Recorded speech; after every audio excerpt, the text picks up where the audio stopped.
morning, everyone. It's Saturday, which means it's time for yet another Salty Saturday morning. I am your host, Mr. Kadish, back from his trip to Texas. I'm very glad to be back with my fantastic panel of nerds, starting with Dutch Butters. How you doing, Dutch?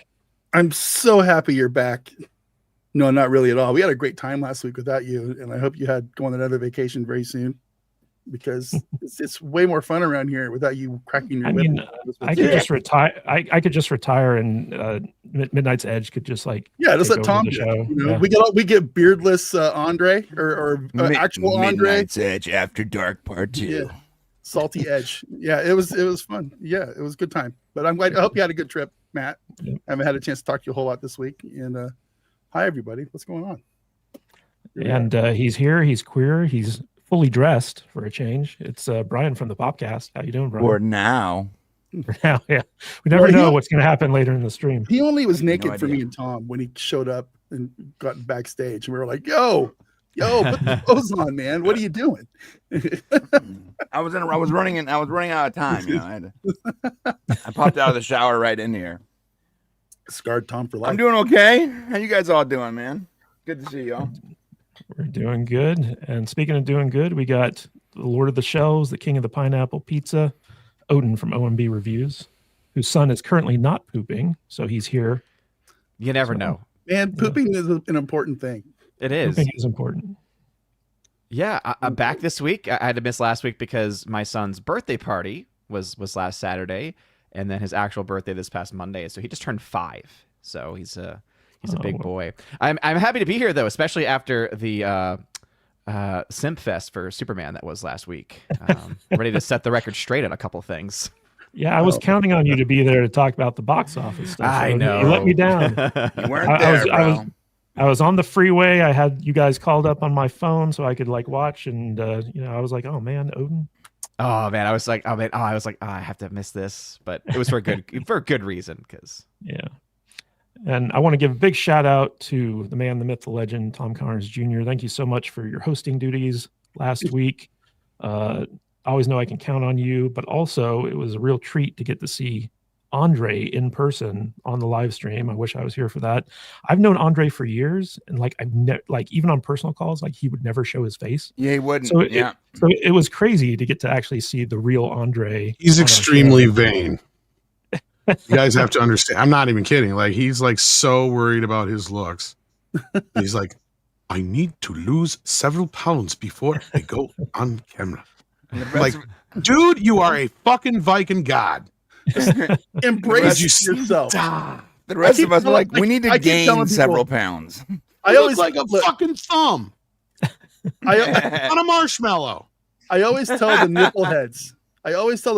If I can put this out there, you can put yourself out there. Okay, so just don't be afraid of the camera, man. Just do it. Let's go. Well, also, it's a long road, but yeah, it's one of those things where you're so used to the voice that voice doesn't match the person he actually is, because it doesn't fit with what's in your head. He looks like a Viking. Right. Yeah. If Mexican Iron Man can go on camera, all of us can. Mikey is a sexy bastard. There he is in the chat right there. That's right. Yeah, indeed. But thank you so much, Tom. You always do a great job hosting, and you don't have to kiss my ass. I know I fucked it all up. No, I had a great time last week.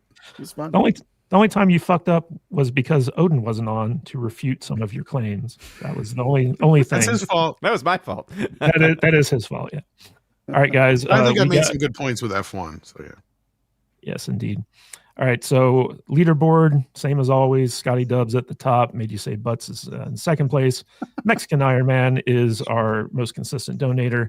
And big shout out to Jillian H., Major Chai Chai, and Eric Winberg for being such consistent and generous gifters. So thank you guys so much for that. You said Mexican Iron Man. Yes, Mexican Iron Man, indeed. Guys, we got a stream goal for 10 memberships during the course of the live stream. Otherwise, Dutch Butters will never show his feet on screen again. No. Yes, I that's, you know what, that's okay, because if I don't come here, I'm gonna go over to my channel and murder people for money. Yes, so exactly. Because you have no standards or morals. I have no standards. I'm a murder goblin in my video game. A murder goblin. Yeah. Mercenary, you'll do anything for those super chats? I'm gonna tell this story on my channel later, but I got paid $50 to murder somebody last night on the stream. It was hilarious, absolutely hilarious. Yeah. So, and if we don't hit that goal, also Brian will never show up wearing clothes again. So we need to make sure I'll just be naked the entire time. Yeah. So we better hit that goal. Oh, we better hit it. Yeah. And guys, I don't know if you noticed or not, but the Salty Nerd channel hit 21,000 subscribers, but we're still 4,000 short of our year goal. Nice. So need to make that happen. Hey, still got a couple months. Yeah, still got a couple months there. Just need to get that 4,000 new people on there. You need to piss off like James Mangold again or somebody else that's got a movie coming out. Something. You got to do something. Why didn't I think of that? Trigger that button. You got to push that button somewhere. Yeah. Speaking of triggering, Vader or Dutch, sorry. Tell us about Salty Nerd Discord. What's going on? Oh, well, Salty Nerd Gaming has a really huge presence over on saltynerddiscord.com right now. We're having a good time playing games. We're talking about Battlefield 6 and Arc Raiders a lot right now, and how the Helldivers world has completely shit the bed and is dying on the vine. It is kind of awesome. But we do have a section over there for everybody in this channel, but we need more people to come so we can talk about movies and stuff. And we'll do some watch parties and things. So please come join us over at saltynerddiscord.com and let's talk pop culture. Get it away, take it away from the gamers a little bit. Yeah, because we've absolutely polluted the Discord up. So gotten real sweaty with gamers over there. Real sweaty over there. That's right. So, well, speaking of pop culture, I want to give a big shout out to Mephisto's Movie Reviews that does the Real McCoy podcast right after this show. So if you like talking about movies and you want to support Mephisto, go over, check that out. But instead, you might want to check out The Brain Show. That happens as soon as Brian goes to the bathroom in a bottle right after this show's over. Brian, what are you guys talking about today on The Brain Show? We're talking about a lot of stuff, but the main thing is that we're going to open the show with this. His Trump's latest press conference where he told the press. Yeah, it was really great. He basically said a bad word and he was like, they don't want to F around with America. That's all, folks. Thanks. Have a great day. They just I love it when he does that every once in a while. Drops an F-bomb. Yeah. I guess the second time now. So the to a Twitter sphere blew up for like 6 hours. Just nothing but American memes and. Do you really want to fuck with us? Yeah, I mean, come on. You want to also the pearl clutchers on the left. It was like, how dare he say a bad word in prime time on a press conference? Yeah, we're cool with kids cutting their penises off, but don't say a naughty word. Yeah, that's not also okay. The Democrats have done coordinated social media releases where they're all saying the F word. It's really funny because they're so bad at it. Yeah, they're really bad at it. Yeah. Yeah, plus we're talking about Mortal Kombat and stuff like that. So there's some pop culture in there. Pop culture and politics, baby. All right, and is John joining you again? John will be joining us, and Shane. It'll be a threesome. Yep. I always love how Shane tries to rein you guys in a little bit. Yeah, and then like about halfway through, he just gives up. You're just like, shut up, Shane. I know what I'm talking about here. All right. Also, want to talk to the chat directly for a second there. So we're trying to come up with a good name for our community. You know, the people who are here every week in the chat, interacting with us, supporting us. So if you guys have a good idea for what we should call the community and reference them as, drop it in the chat, put it in as a comment. We're trying to figure out the best name that we could possibly have for our wonderful, wonderful community. Salty bastards. Like the Salty Nation, that kind of thing? Is that what we're looking for? Stuff like that. Just on the Brain Show, we're the Brainiacs. Someone said that. I like that. Brainiacs. That's good. Yeah, we need to come up with, ever since we started the Salty Nerd podcast, we haven't been able to figure out a good name for our community. So just wanted to put it out to our community itself to be like, what would you guys like to be called? So feel free to let us know. Love to salt tarts. Sir. Oh, man. Yes. That's at the top of the list. Saltards. It's kind of insulting though, but like, I don't know. It's kind of insulting. I don't want to be calling our chat saltards. Hey, saltards. All All right. So want to give a big shout out to Jillian H, who gifted 5 Salty Nerd Podcast memberships. Thank you so much, Hey, we're Jillian. halfway here. You are the queen of gifted memberships, and Major Chai Chai for 5 more. So we've already hit our Oh. goal. Thank you so much, Major Chai Chai. I guess I got to come back now. Damn it. Yeah, I guess you got to come back, and Brian has to keep his clothes on.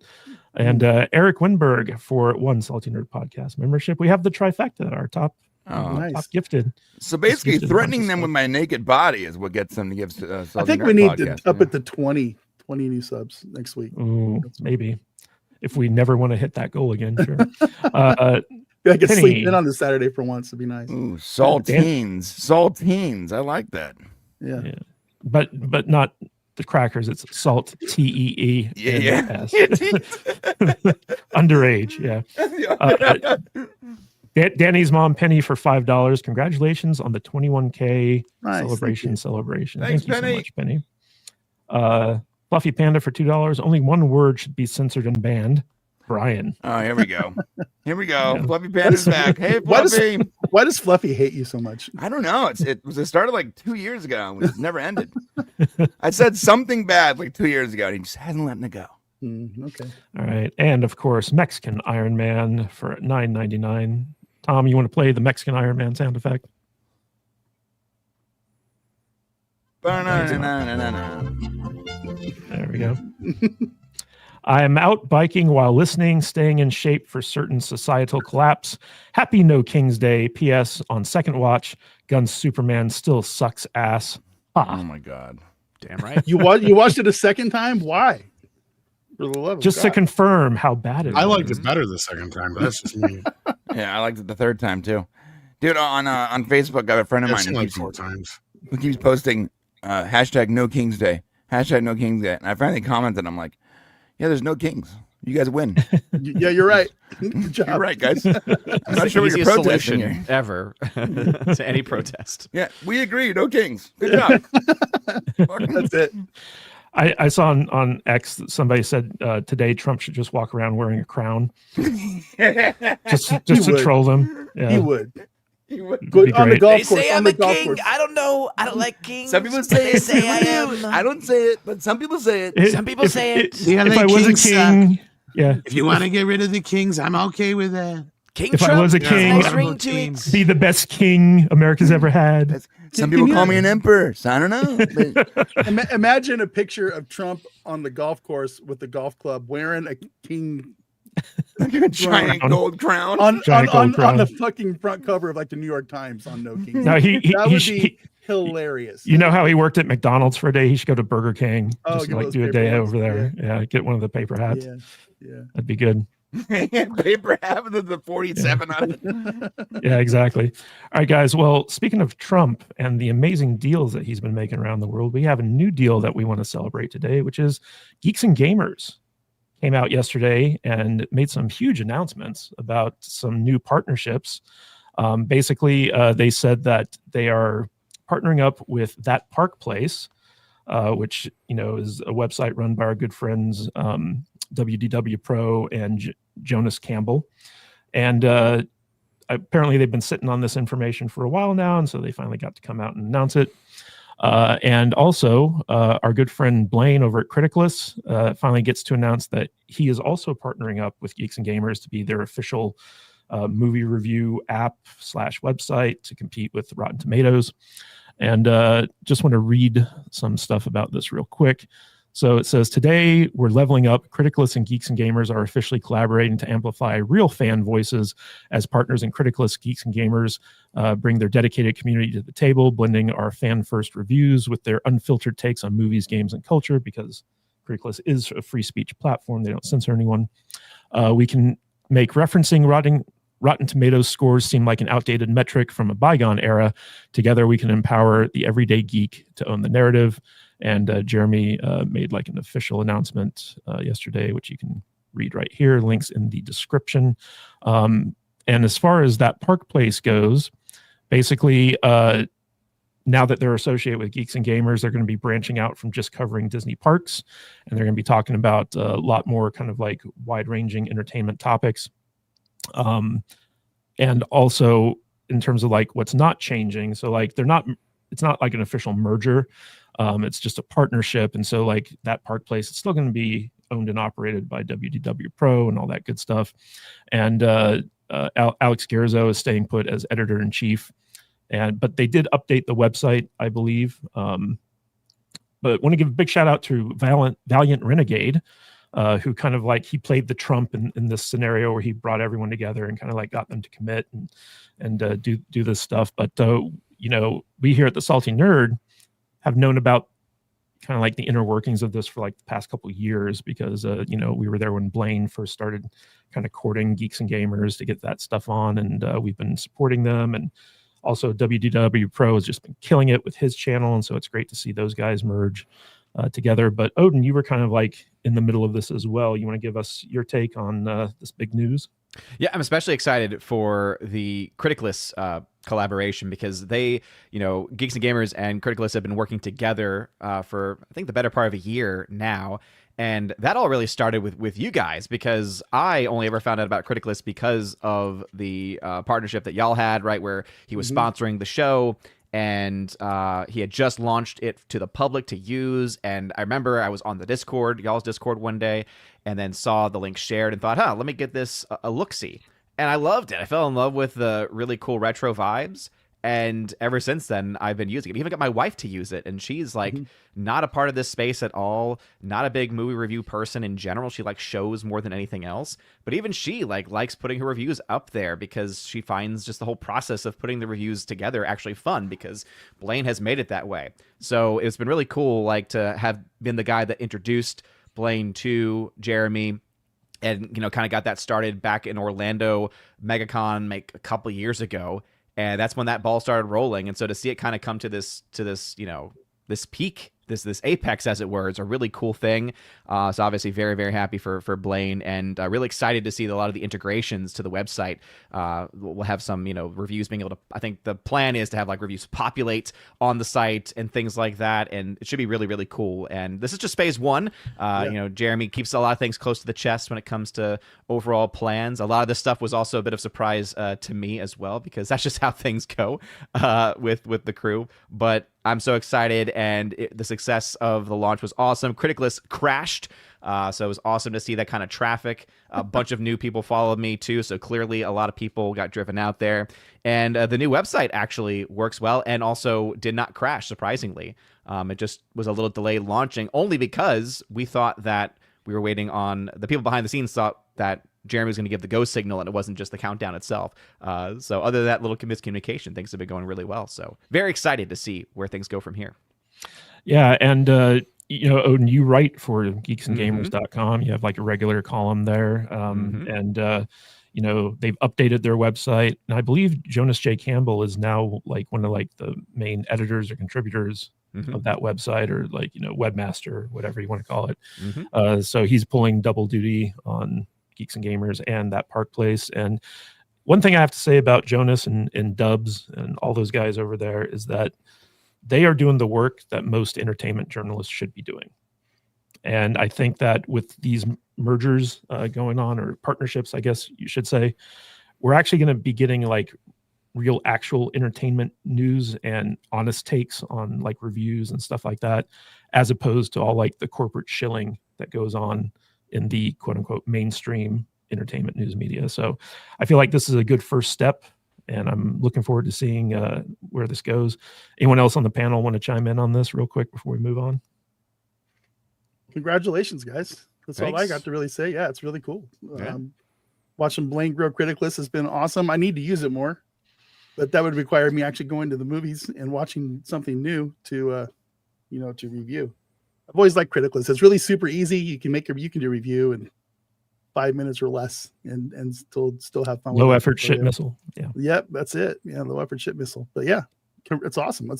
It's been actually, I've been following Geeks and Gamers and all these guys for years now, and watching everybody level up as they pass us up has been really a lot of fun. You know, so well, I just know that on your left. It's like, oh, Zoom. Shit, what's going on? I just know that now Odin is going to shame me even harder for not using Criticless Yeah. as much as he does. I was just gonna make a comment. I was like, oh yeah, it's so ezy to use, Kadish. It's so easy. Yes, I know, right? Yeah, I have something to add real quick. Yeah, I go met, ahead, I remember when the Orville was on that TV show?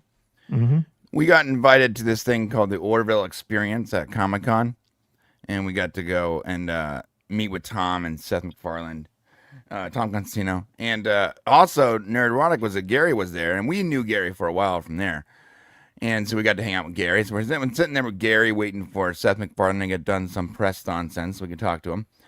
And the experience itself was cool, but that was the first day I actually met Jeremy, and it was so weird because I didn't recognize him at first. I had not followed his channels. I only knew Gary, and Jeremy was super nice right away, like off the cuff, like really nice. And I didn't know that he ran Geeks and Gamers. I just thought he was one of Gary's like random friends. And what I noticed about Jeremy was that he was really shy in person. Like he didn't talk very much, very nice, very, and then like a week later, I saw him on Geeks and Gamers just going off on some wild rant tangent. It was a completely different person. And I was like, oh, that's the same person I met at the Orville Experience. And since then, I've sort of followed Jeremy. And I think it's great that he's leveling up. And the Park Place guys are really nice too. The guy that runs it has a really deep movie guy voice, and I like it. Yep, Dubs is great. All right, real quick, we got Fluffy Panda for $5. I love that Ares was so bad it made people watch Legacy and make it the top 10 watched on Disney Plus. I've picked on Brian before it was cool. That's true. Yeah, he's a trendsetter. He's very much a trendsetter. But Fluffy doesn't just pick on Brian; he picks on Odin too for $2. And you can't trust Odin; he hates pineapple pizza. That's why I'm trustworthy. That's why you can trust me. Listen, Odin and I disagree on a lot of things, but that he is right on. Okay, disagree. Hard disagree. He is 100% right on that. Pineapple does not sweet fruit doesn't belong on a pizza. I had pineapple pizza just the other day. It was awesome. Because is it a you're fruit? disgusting. That's why. It's a fruit, right? Pepperoni and pineapple pizza from Jet's Pizza, Detroit style, with the nice crusty pineapple edge. does not belong on pizza. And you know what? If you add some jalapeno to the pineapple, oh my god, it's even better. Spicy, savory, and sweet. Sweets. Yeah, my wife really likes that too, Kadish. She's a real big fan. Yep. Yeah. Your wife has good taste. Yeah, she does. That's true. I'm not gonna say that. All right, you know who doesn't have good taste are typical Twitter users. But guess what? There was this little controversy coming out recently where someone who works at X basically said that monetization is broken on the platform, and they're thinking about getting rid of it completely. And Elon Musk had to come out and be like, no, we're actually going to be copying how YouTube does it a little bit better. And this kind of dovetails with an announcement that in the future, they're getting rid of like their algorithm, and they're just going to have Grok, which is their AI supercomputer, super intelligence thing, basically read every post, watch every video that's ever posted to X, and then curate feeds for everyone at the same time. So it's basically Skynet at this point. But it is interesting that basically X's monetization system has really kind of perpetuated slop content, for lack of a better term, where people get on there, they do engagement farming, they do these tricks they do these tricks to get people to click on their post and like read like a longer thread and all this other stuff, and a lot of it's just like very low quality shit missiles, as Dutch likes to say. And it's ever since the payout started, it's kind of like dominated the feed, and it's created a worse user experience on the platform. And a lot of people are not only upset about that, but they're also upset that, number one, the approvals for monetization have been all over the place.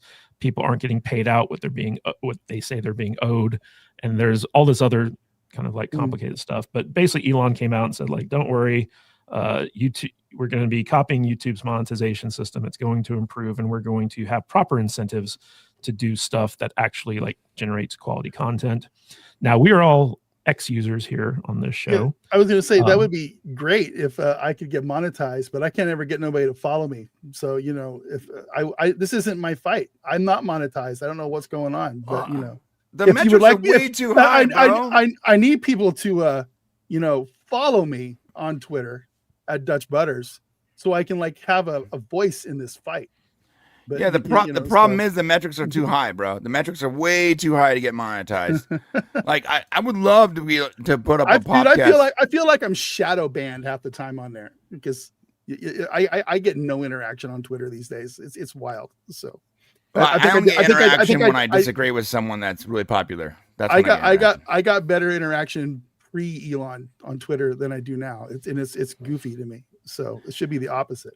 The thing is this: I would love to put up like some of our documentaries. I would put them up early on X, like straight up. If I was monetized on X, I would put up one of our docs early on X. Sure. And do YouTube after the fact just to build an audience there. But the metrics for becoming monetized are way too high. Like they're way too high to get monetized. So there's no real incentive outside of I like the platform for a creator to put up exclusive stuff on Twitter. Because if I was monetized on my main Twitter, I would totally put up videos that were unique and creative before YouTube. Like for sure, I would put up full documentaries. I would stream on there as well, and I would too. I have no incentive to stream on there. Zero. Like I have no audience, no real audience that matters. There's no monetization. I mean, it makes more sense to build that on YouTube where I know there's an actual future. Well, what's crazy, Brian, is like, you said that the requirements to get monetization are pretty high. And I agree with you, but like I hit those requirements and I applied for monetization back when they like first rolled it out. And it's been like 2 years or something like that, or over like a year and a half. And like my application is still pending. Like there's like been like no movement on it whatsoever. But the interesting thing is that Elon's basically come out and said once Grok takes over X, you can actually ask Grok to curate your feed in a very personalized way. So you could say, show me more of Brian's content, or you could say, show me more of Nerdrotics posts, or show me more less politics and more entertainment news. And like Grok will adjust your feed for you specifically. So like, but the real question is, it's like, okay, how's the monetization going to work if they're not going to be getting rid of it? But I wanted to ask Odin, do you think that X should just abandon monetization totally and just like let people use it like it used to be used? Or is monetization a good strategy to try to get people to be more active on the platform? I mean, as far as making people be more active, I think it just incentivizes people to make more crap posting and low effort engagement farming content. So I don't think that's a good reason to have it. I do think having it nonetheless is still good in the fact that there are content creators and other just general creators on the platform that are actually using it the way that it should be used. And I think that they should probably instead be the only ones that can actually, if you're going to have a monetization program, it needs to make sense, right? And I do think that the threshold is way too high. And I think that what they should do is lower the threshold by a lot, but then raise the standard of like the content itself. So if it's like a video, for instance, that you are posting where it's actually your direct content, if you're like a video creator, or if you're a photographer, or if you're a political analyst, and it's a news article, but it's an actual article, it's an actual, level of information that's useful in some way. Again, I don't know exactly how they'd be able to, necessarily engage that, or at the very least be able to stipulate in their rules and in their regulations and their terms and condition. But I think that what they have now, I don't think works. And then because it really just incentivizes low effort crap posting. But then at the same time, I do think that having monetization in general is a good thing, especially for content creators. So there has to be a balance to be struck here. But what they have right now is just not working. Well, Tom,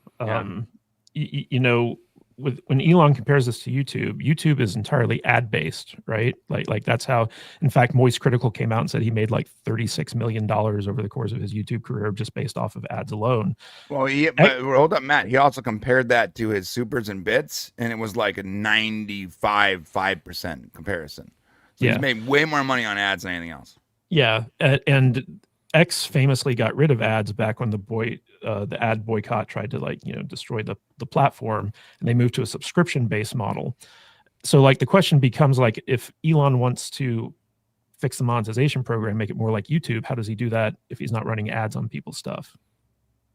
That means he'll either probably have to try and get some ad deals, or, I mean, it's kind of funny how when somebody who has YouTube Premium watches one of your video, you get a hell of a lot more revenue than you do if it's just a regular Joe So true. watching it with ads. So, I mean, maybe that's where the money really is when it comes to this, because I mean, the subscriptions are direct cash flow. I mean, I guess it all depends on how much crap you watch every month and how it gets separated out. But I mean, I do okay on X. I wouldn't say I make a shit ton, but I mean, if they were to amp it up a little bit and make it a little bit more of an incentive to, I would drop a lot more videos on X. Mm-hmm. Yeah, speaking of premium, now, like I just went through my analytics on my main channel on YouTube, and you're totally right, Tom. I was actually shocked. Like premium revenue is way higher than ads. It's almost like maybe you want to focus on creating content that premium users want to watch over ads, and so it would work on Twitter. But again, you gotta drop those requirements down a little bit, dude. I don't really get it. My main my main Twitter should be able to get monetized, and Matt should have easily been able to get monetized a long time ago. But Yep. Yeah, I don't understand why you guys aren't yet. It didn't seem like it was a big deal for me to get it done. But I mean, like I said, I make they must like turtles or something.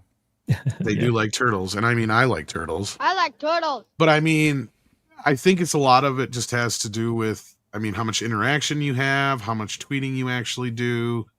Because I mean, I make back at least double what I put in, if not more, every month. I'll say that much, right? So like, because it's like what, $8, $9, $10 or whatever it is to pay every month.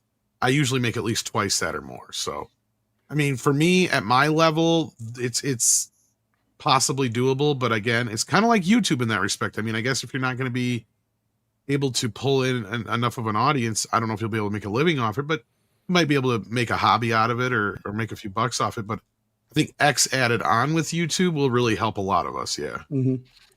Yeah, I was never interested in actually like making money off of X. I just applied because like I met the requirements, and I wanted to see like, well, maybe I can pay for my $20 subscription a month or like whatever it is. I would love a place that wasn't X. YouTube to post Who's Sky? content. This guy.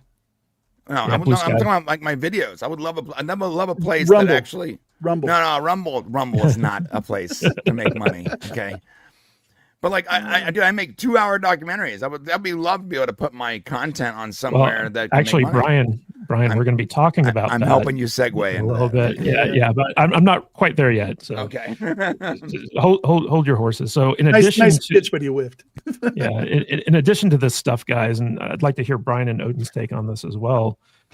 So Elon has also floated the idea of publishing the country of origin of the accounts that are posting, so that people know exactly where they're located in terms of like geographic region, as a way to kind of cut down on like a lot of this kind of like I guess like hate mongering or like stirring up shit. So like there's a lot of people out there who's like, oh, like like they're commenting on American politics, but they live in the Philippines, and so like the idea here is that if X does this, it's gonna kind of like show a lot of these bot farms and a lot of these like foreign influencers and kind of like undercut how influential they might be. What do you guys think about that? I'm sorry. Can I just? Someone in chat said X is meant to drive people to your YouTube. And I don't want to discount what you're saying, but I want to address that. That would be true, except for the algorithm has changed, where the second you post a link in a tweet, you don't get any reach. So people have gone the route of going, here's my post, look at my replies to get to my link, and that's a bunch of extra clicks to get to your content. Mm-hmm. I mean, it would make sense if that was the case. Yeah, you build your audience on Twitter, and you can drive people from Twitter to your real content on YouTube. But the problem with that is that Twitter doesn't want you leaving the platform, so Right. they shadow throttle any post that references any outside links. So you have to do things like I did today with the post for this stream. It's like, hey, we're going live in 20 minutes. We're talking about this, and I'll tag you guys. Then I have to post the link in a follow-up post afterwards. A bunch of extra clicks. So they might see the original extra post, clicks. but So- who's clicking into that to Right. go to the replies to find the link? It's not. Also, X wants to be a video platform as well, and so Mhm. like they want you to upload the videos directly there, which is kind of hard for live streams, But there's a lot of kind of upheaval going on at X right now, and I think we're going to see some like drastic changes in the next like 4 to 6 weeks, especially once Grok fully takes over the platform. Should be interesting to kind of like see like where that goes. Speaking of monetization, guys, we got a couple super chats that we want to get to. So we got Tim Hayes, member for 4 months. He says, "Hail, Mr. Kadish." Hail, Tim. Good to see you. And then we got Fluffy Panda for $5. WWE said they'll use AI to help generate stories and make matches. TKO/Paul barely understand wrestling now, let alone an AI that they no doubt will program. So AI is booking the matches on WWE. That's interesting. That's very interesting. It is interesting. And we also got Kenneth LaRoque for Canadian $2. Don't forget Brian's book. Yes, in fact, Brian wrote a science fiction novel. Brian, I apologize. I haven't had time to sit down and read it yet, although it's on my list of things to do. But why don't you tell people a little bit about your book? Yeah, I did write a book, and it was funny because Ken. I'll show you guys real quick. Ken bought my book, and he graciously he messaged Shane. He's like, "Hey Shane, I bought you guys' book," and Shane was like, "That's awesome, but be very clear. I didn't write that book. It was Brian." I think it's hilarious how Shane was wants everyone to know that he had nothing to do with it. That you can find it here. Actually, that's the wrong link. Sorry. I don't know where Brian. it is. Learn to shill your book, Brian. Come on. Yeah, brother. sorry. Man. Can you help me out? There it is. It's called The First Spark. Go buy it. It's about eons of creation collapse and what comes after. And if it's well received, then I will produce. I'm already producing a follow up, and I'll put it up. I am not an amazing writer like Kadish and my brother Shane, and this one took me like 3 years to write, and it's only 100 pages, which might tell you something. But hopefully, people like it. I think it's great, but who knows? You guys, get it for free if you have Kindle Direct, and give me a review. Tell me what you think. Good stuff. All right, guys. So speaking of good stuff, let's get to the main topic of today, which is going to be box office flops. I'm looking forward to hearing Odin's take on this stuff too. But now that Brian had to share his screen, I'm all like messed up. Okay, here we go. Sorry, guys. It's okay. So there were two big stories this week in terms of like entertainment and box office. And we're actually like the theme of today's episode is really about the decline of Hollywood and how it's on the brink of collapse, right? Mhm. And the box office takes are just the first portion of this that I want to get into with the panel. Basically, Tron Ares came out. This is like a legacy franchise. It's a big Disney movie. They spend a lot of money on it. It's the third in the series, but it completely bombed, essentially. I think it was like... it only made like $61 million worldwide or something like that. And this article on the Hollywood Reporter is all about how Jared Leto, after Morbius and this disaster, is no longer going to be like hireable in Hollywood as a leading man. And I never knew why anyone thought Jared Leto was a leading man to begin with, because he's not a good actor. He's not. He's a very good looking guy. Come on. He is a very good looking guy. He's like Jesus. He looks like He Jesus. is. I'll push back. He is a good actor. He's just not had really good roles. Yeah. Kind of disagree with that, I but guess like that's subjective. I keep thinking of that scene in Fight Club where Brad Pitt Edward Norton just basically like destroys Jared Leto's face. And he's like, I just wanted to destroy something beautiful. Well, Hollywood has destroyed something beautiful with Jared Leto. But like he's had like a lot of like kind of controversy surrounding like his method acting and some accusations from like women and stuff like that. But the big thing here is in this article in particular, they actually quote industry insiders as saying like, yeah, his career is done for. Disney took a bath on this movie. It's really bad. But even worse than that is this movie called One Battle After Another, which is Leonardo DiCaprio's new movie. It's kind of focused around an Antifa character who's like, murdering ICE agents and stuff like that. And it's very rare to see a Leonardo DiCaprio movie like completely bomb. And this movie is set to lose $100 million. Oh. But in addition, Variety in this article kind of point out that there are other kind of like quote unquote adult movies out there, like The Smashing Machine from The Rock, and the one from what's his name, The Roof Man from Channing Tatum, and a couple other things that have been released and have just like tanked at the box office. And they kind of point to the fact that the streaming window is now so short, like it's like 3 weeks or something like that, as opposed to 90 days, which was the previous kind of like gap from theatrical to home video and things of that nature. That for a lot of these like non-event films, like One Battle After Another and stuff like that, people are like, well, I don't want to go to the theater and spend like $1 billion on tickets and parking and popcorn to see something like this. I'll just wait for it to come out on streaming, because like you don't need to see these types of movies in the theater to have an experience, right? Like you can watch The Rock transform himself and, you know, like play this mixed martial arts guy just as well at, you know, watching it on your TV at home as you could if you like went to the theater, but it's like a lot cheaper and a lot more comfortable. But if you get like a big thing like Tron Ares, you'd think like, oh, I want to go see that in the theater because it's a big science fiction type thing. But even people like, for whatever reason, because Ares, or I guess Tron is kind of like a bit of a niche audience, but they also kind of like completely ignored the first two movies, you know, in the making of this one. It's kind of interesting. But Leonardo DiCaprio also gets a producing credit on One Battle After Another, which entitles him to like 20% of the box office revenue ahead of the studio. So like he gets paid before the studio does.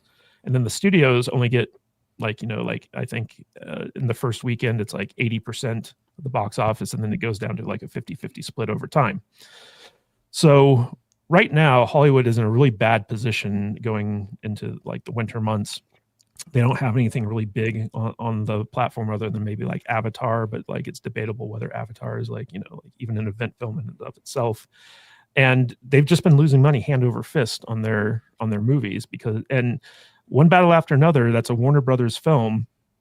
And a lot of people are like, oh, you know, Warner Brothers has been killing it this year, but then like with Superman and this movie, they've also been kind of racking up disappointments and losses.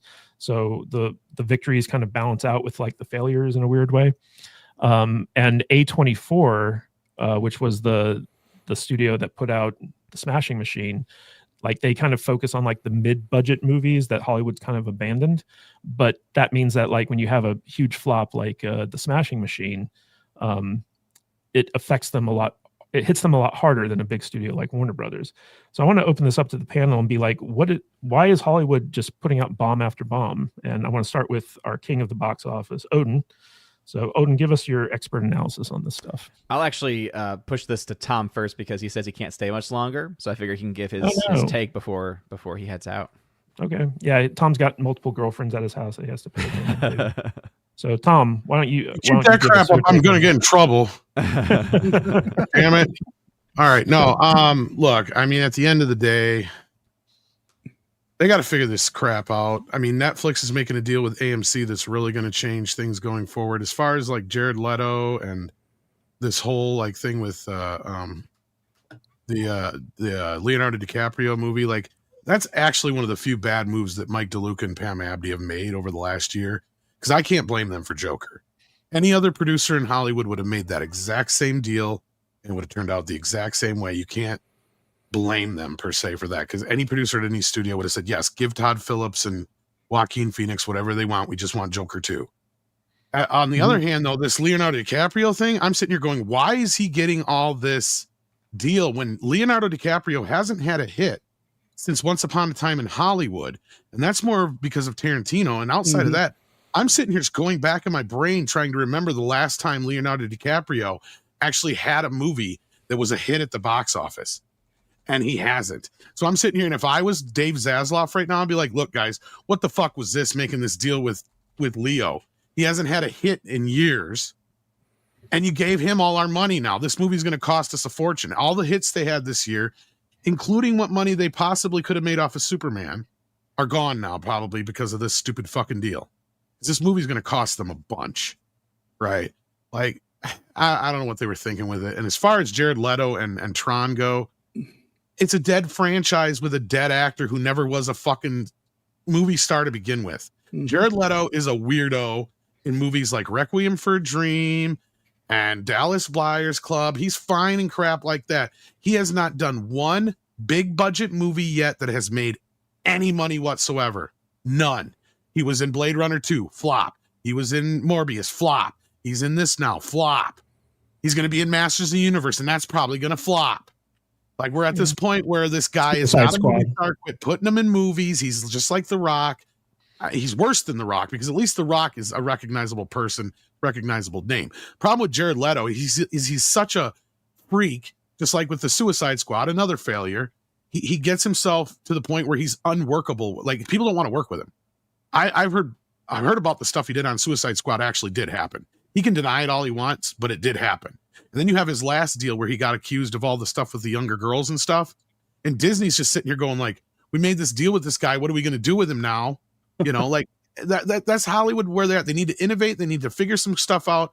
I think Netflix has the right idea getting with AMC because, you know, as I've said before, the theaters, they don't need the studios as much as the studios need them.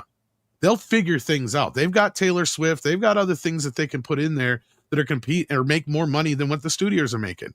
And then when you have things like the Gabby's Clubhouse thing or Dollhouse or whatever it is called coming out and the K-pop Demon Hunters, and they're doing great. No wonder Netflix is like, they're looking at the paychecks they got coming in from the box office and they're going, wow, this is a lot of money we haven't been making before. Maybe there is something to this theatrical business, right? So that's a big, huge change for them because they've been very resistant to wanting to do anything theatrical whatsoever. So we'll have to see how this goes. Cause I mean, they're one of the people that might even buy Warner Brothers at this point, if it happens. And I can see that happening now more so if they're getting into the theatrical race because they're going to want to compete with Amazon, and Amazon bought MGM for that reason. And now, I mean, I believe the rumors more so than I think Ellison has a chance at Warner Brothers. Because at least Netflix actually has the money to throw around, and I don't think they're going to have to deal with any of the regulations that Ellison would have to. But I'm curious what Odin has to say about all this too, because yeah, at this point, the studios need to innovate. They need to come up with something to get butts and seats, and they need to start making movies for less. That's the main things they need to do right now.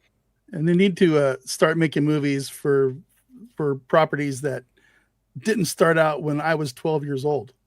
Well, that's another problem. That's why Minecraft did so well, right? Right. Because right. Minecraft is these kids' actual franchise. It's not Harry Potter. It's not, you know, Star Wars or something that's your father's or your grandfather's franchise. They do need something new. People forget that even John Wick is almost like 15 years old now, isn't it? Yeah. Like what, 2009 or something like that?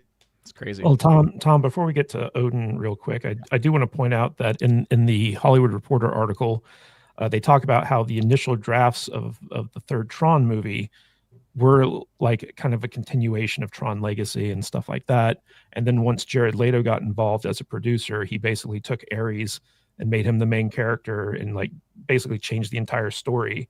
And I think one of the interesting things about Hollywood is not only are they not making stuff for the normies anymore, they actively kind of like cut off the core fan bases of these franchises. Because like if they had made a movie for Tron fans and kind of like kept it like, you know, some in some guardrails, I think that this would have been a hit. But like once the Tron fans found out like, oh, Tron's not in the movie, it's like, what are we even doing here? Right. Yeah, no, I mean, there was so many things wrong with even trying to attempt to do this movie, right? I mean,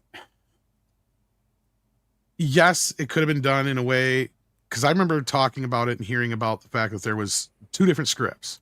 There was one that was a direct, you know, link to Legacy, and it was a more expensive script because it was mostly set in the computer world.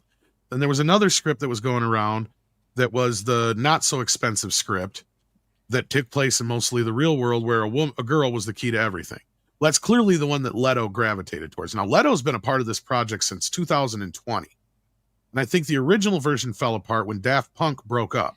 So I don't know if you guys remember this or not. Maybe Brian does, but like Daft Punk started like a movie production company or a production company like in 2018 or something like that. And one of their first big projects was going to be Tron 3, I believe. And then that just all kind of fell apart, but Leto kept hanging on to it. And as I think the walls started caving in on Leto, this was the one thing he could hang on to. And this is all he's got besides Masters of the Universe at this point. And if neither one of these hit, he's done. Because between Morbius and all the other failures he's had, I don't see the studios and the fact that he's got so much baggage that goes with him. I mean, he's practically Ezra Miller at this point. Well, he does have his rock music career, right? So yeah, what little he does. But I mean, did you see that pathetic opening in San Francisco where there was like literally 10 people in the crowd and he comes out? I'm like, if I was there and I was Jared Leto, I'm like, I'm not going out there. I don't give a shit. Unless this is a full crowd, I'm not going to go out there and embarrass myself so somebody can post this on X, which is exactly what happened. Right. Yep.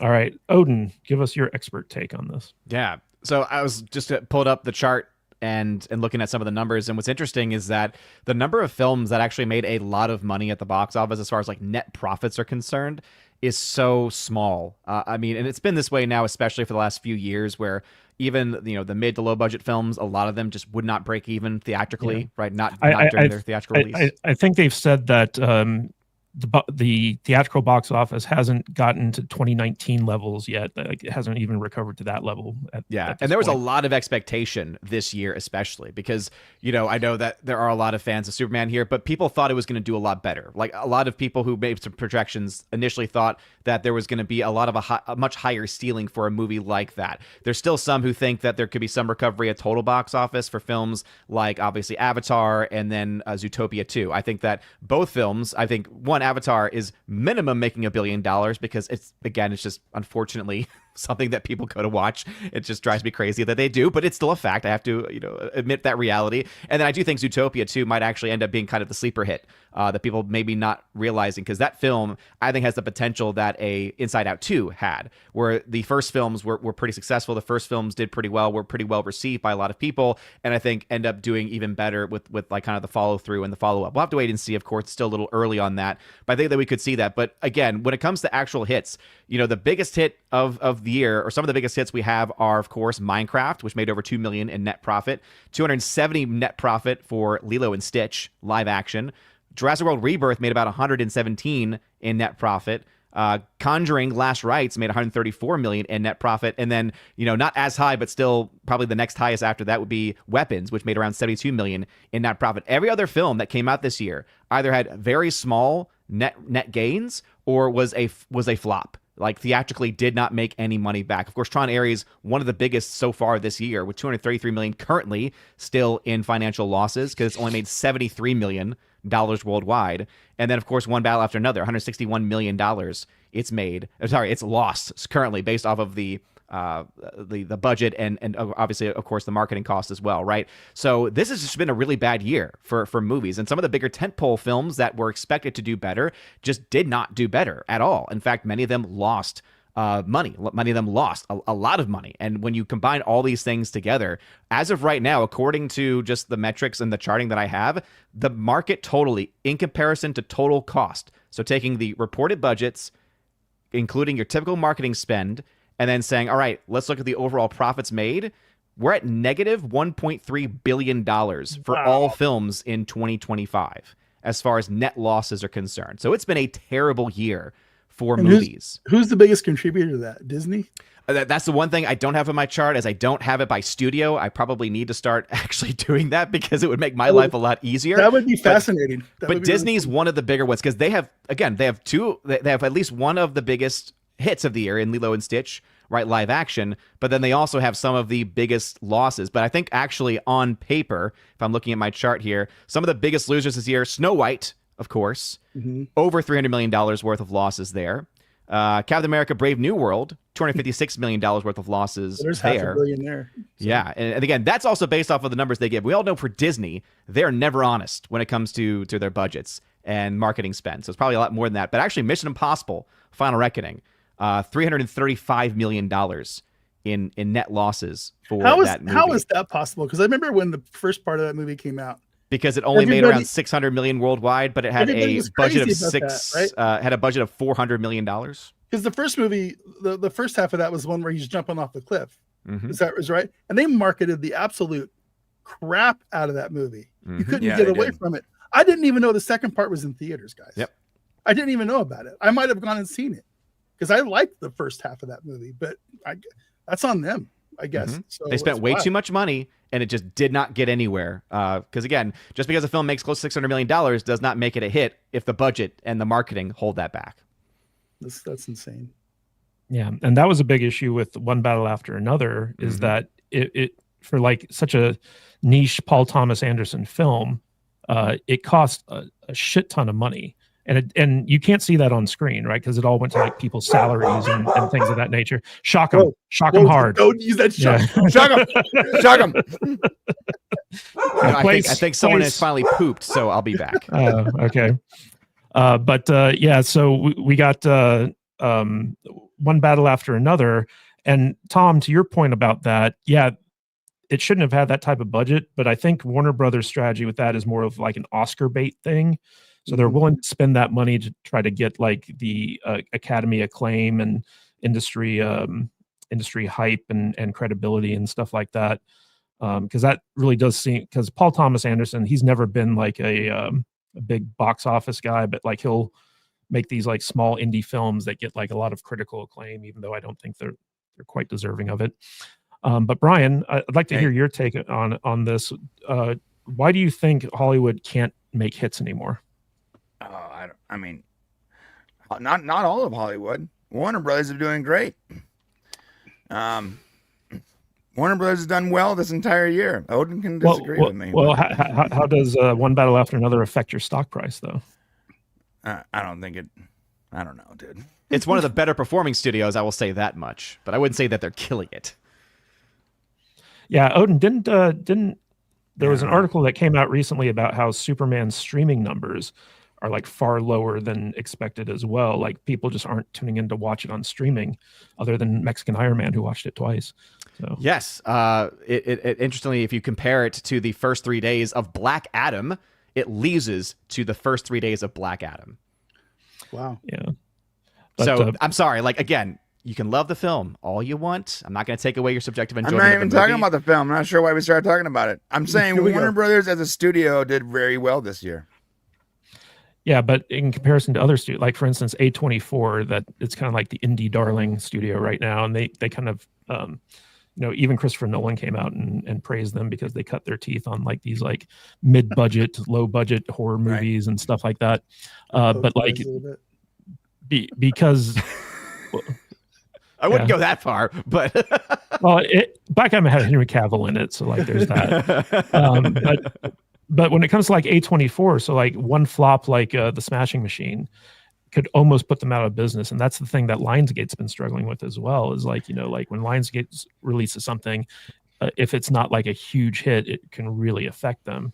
And so a lot of these big. What's the excuse then for the unicorn movie they made? That didn't go very well. A24, Death of a Unicorn. Well, that's what he's saying. He's not saying that they did well. Like he's saying, like a film like Smashing Machine, because they spent $50 million to make it and it didn't do anything box office wise, that's enough to sink a small studio like A24. Is what he was saying. I mean, A24 didn't sink though, and they made a couple stinkers this year. Yeah, they made a lot of stinkers. But what's interesting to me, Brian, is that, and you guys talk about this on the Brain Show a lot. A lot of these studios from like going into the second Trump administration, they were prioritizing propaganda and virtue signaling and stuff. Like they didn't care about profitability so long as they had the message, because I think a lot of the DEI initiatives were covering their losses for them, right? But now that Trump has basically cut the legs off of those things and they no longer have them, these financial disappointments are hitting them a lot harder than they normally would be. Would you agree with that? Yeah, they don't got that ESG money. Yeah. No, I completely agree with that. I think that we're coming to an end of an era for some of the Hollywood stuff. Like they're have to start making movies people want to watch again, and we're sort of starting to see that right now. Hopefully, this pendulum swing that we've seen the last couple years continues long enough for that to set into stone some standard operating procedure for these studios to have them go back to creating content people want to watch. And hopefully the pendulum doesn't swing right back to the left in 2 years and they go right back to their dark ESG, aid money. I don't know. I do know that Hollywood can only exist for so long now. Like they're on a clock.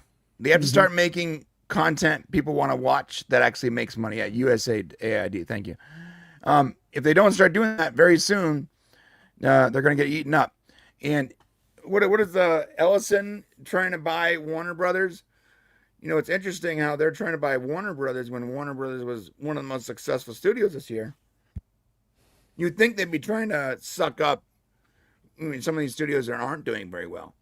Well, the issue with the Skydance acquisition of Warner Brothers, I know I had it on the list for you guys to talk about last week, and you're like, you know, we don't follow this stuff, so we don't know anything that's going on there. But what's happening with Warner Brothers is that they're kind of following the Paramount playbook in this in the sense that they're trying to split into two different companies, and one company is going to shoulder all the debt and be like the risk company, so like the high growth or like whatever. Then you're going to have like the other company with all like the winners, you know, like all the profit making stuff, and they're going to be like the stable growth company. So so what Ellison was trying to do is, before they made that split, he wanted to try to acquire them as like one company. And the reason that he's trying to do that is because like he understands that going forward, so like Skydance bought Paramount, they have TikTok, or supposedly the American, you know, controlling stake in the American TikTok.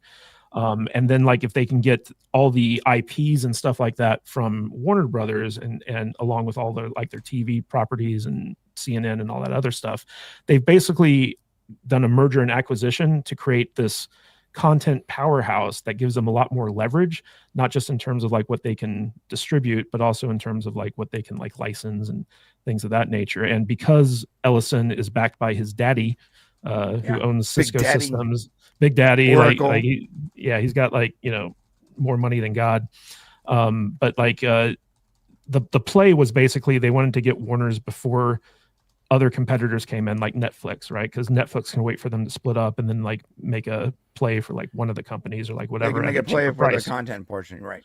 Exactly. But apparently Warner Brothers told them to go pound rocks because Ellison's bid came in at like too small. I think it was like something like $19 a share or something like that. And Warner Brothers was like, nope, we don't need that.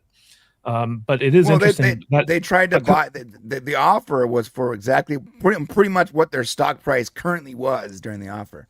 Yeah, exactly. And they wanted a higher valuation on that because the strategy of splitting the two companies, basically they're going to be like, you know, doubling their stock and like getting like different stock prices and stuff like that. Yeah. But the big thing is that Warner Brothers has so much debt that's one of the reasons that they're splitting the companies up. And so, you know, like essentially Skydance, when they acquire Warner Brothers, would assume that debt. And I think that was reflected in like the, you know, the initial offering. Well, also splitting the company up makes them more interesting to companies like Netflix, people that just want the content and the IP portion, and they don't want all the other stuff that Warner Brothers is involved in. It makes a lot of sense to split it up. It's good for the shareholders, and it's good for making yourself more attractive to outside bids. I don't want Warner Brothers to be bought for the sole purpose. I don't think we need more gigantic conglomerates of media. We need separate studios so that they can compete appropriately. And Warner Brothers is one of the oldest studios. It'd be nice if they were allowed to exist, you know, outside of the Disney sphere or the Skydance sphere or whatever. You know what I mean? Like, they need to be as many studios as possible competing for our views is best for content. I also think it's interesting. I read this somewhere that Warner Brothers is technically a Canadian company. Yeah, true. Part of it is, not all of it. Not all of it. Yeah, parts. Remember, Warner Brothers is not just movies. Like, they own a lot of stuff that they have, like cruise lines and other things too that have nothing to do with content. So some of it is, yeah. So Dutch, what's your take on Hollywood just releasing all these bombs recently? I mean, I said it earlier. I can't add much to this conversation now because you guys have touched on all the good points, but they're just not making movies I think that people really want to go see. They're spending too much money on these movies. And It's like I said earlier, they're trying to milk IPs from movies that came out when I was 12. I'm 55 years old. These movie franchises are 40 years old in the case of Tron. They're doing it again with fucking Running Man here again pretty soon, right? I mean, I'm telling you right now, that Running Man movie, it's going to be lucky to break even because it's going to be the same shit. It's not the Arnold Schwarzenegger movie that we all loved when I was a teenager. It's just, they don't know what people want to watch, and they don't know what people are willing to spend money for anymore. We consume our entertainment in a different way, and they have to do something special to get our butts to the theater to spend the extra money to buy those tickets and the $40 buckets of popcorn. It's just the way it is. There's no getting around it at this point. I would never be able to believe that they would come out with a Tron movie that I would say that I had zero interest in watching, but they did it. Somehow they did it. You know what I mean, Brian? It's wild. It's wild to me, and the Rock made an art film. I mean, yeah, it's about a fighter, but The Rock made an art film. He also Really? doesn't look like The Rock in it. No, it's like when I want a Rock movie, I want big special effects, big explosions, and big muscles. very little acting. That's what I want in a Rock movie. I want muscles and explosions and punching people in the face. It's like Stallone or Schwarzenegger going out there. Oh, I'm going to go make an art film. I'm going to act now. It's like, no. I don't want to see that. No, not at all. Post Germany dramatic. Stop it. Stop it. What are you doing? Stop it. Exactly. I don't understand, man. And yeah. Where are the explosions? And Leonardo DiCaprio going out there and making a fucking, my understanding is it's basically an Antifa film, extolling how good the retards in Antifa are. Nobody wants to watch that shit. The only people that want to watch that shit are these idiots out on the street right now in the cities at these No Kings rallies. And that's all of them. They're all there. That's not enough people. I don't think people realize how many of those protesters are paid to be there. Paid to be there. Yeah. Bernie's up there yapping right now. There's a lot of paid protesters. You know what? So, maybe it's not a good idea to market your film to the people that don't have jobs. Yeah. I'm saying. You need money to go to the movie theater. Yeah, exactly. Movies cost money. Right. So yeah, The Rock needs to be making big budget explosions, muscle movies. They need to not make movies from 50-year-old IPs, unless it's Star Wars made by somebody who knows how to make fucking Star Wars, which isn't the people who have Star Wars right now. And quit making far left-wing nutbags look good. I guess that's the answer, right? And make movies that cost less, that are easier to make profits too. So one thing, Rex said. Rec Thoughts in the chat said, so actors aren't allowed to do other movie roles. No, they are. They are. But we are also not probably going to watch them. That's the problem. Look, like if you've marketed yourself as, if The Rock wants to create a film that is like some kind of passion project of his that's way outside of his niche, then just like YouTube, you got to slowly bring your audience there. Well, there was a formula for that, Brian. Remember, don't just jump from action roles into I'm a gay guy in World War II. Like an actor would take like a high-paying role that maybe he wasn't passionate about, so that he could finance his like passion project for like like less money. It used to be like that was the formula, and now it doesn't seem like nobody's following the rules. It's also a good reminder of something we've talked about on the show before, about how studios wrongly suspect and wrongly think that social media followings have any relevancy to ticket sales, and how people were getting hired based off of their social media presence and follower count and everything like that, right? And what we've seen time and time again is how untrue that is. And I think this is a perfect example of that, because not only did you have proof positive when Black Adam flopped, but now you've had this smaller film, which again still cost $50 million, which is a lot for an A24 film. So definitely on the higher end of their typical releases, where it made no money. No one went to go see it. And so if he was actually a draw and could actually bring people to the theater, that wouldn't have happened. But as it turns out, hey, something that we've already said for a while now, guess what? Social media following does not actually equate to ticket sales. Yeah. Well, what's interesting about Black Adam in particular is it was really Rock's, it was basically Dwayne Johnson's play to take over the DC universe from Warner Brothers, right? Like he did a lot of shady shit to get that movie made. And then like, you know, he set up Henry Cavill coming back, and he was making a play for it up until they announced James Gunn who was coming in, and, you know, it got sold to Warner Brothers Discovery and all that other stuff. He almost did it. He almost did it. He almost pulled it off. Yeah. But now he's like, you know, he owns the WWE, and like, you know, he's part of that company that like owns everything. So I don't think he's hurting for money in particular, but this, to Odin's point, this is a point that basically audiences accept The Rock as a certain type of character in a certain type of movie. Right. But if he tries to branch out, people just aren't going to be interested, or they're going to wait for it to come to streaming because they don't want to be paying hundreds of dollars to go to the movies to like see him, you know, in this. And he's good at film. it too. I'll give him credit. He actually is good in the film, but yeah, I plan to watch it, but I'm not going to watch it until it's free. Oh. Exactly. All right, guys, real quick, Major Chai Chai has just been a member for 21 months. So appreciate you, Major Chai Chai.